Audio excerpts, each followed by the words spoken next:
إن الذين آمنوا والذين هادوا والنصارى والصابئين من آمن بالله واليوم الآخر وعمل صالحا فلهم أجرهم عند ربهم ولا خوف عليهم ولا هم يحزنون. وإذ أخذنا ميثاقكم ورفعنا فوقكم الطور خذوا ما آتيناكم بقوة واذكروا ما فيه لعلكم تتقون.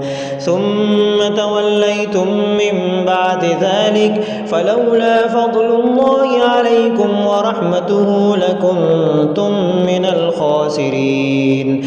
ولقد علمتم الذين اعتدوا منكم في السبت فقلنا لهم كونوا قردة خاسئين فجعلناها نكالا لما بين يديها وما خلفها وموعظة للمتقين.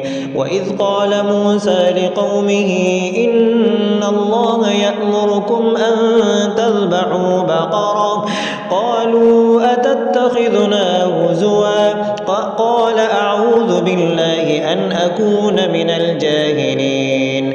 قالوا ادع لنا ربك يبين لنا ما هي قال إنه يقول إنها بقرة لا فارض ولا بكر عوان بين ذلك فافعلوا ما تؤمرون.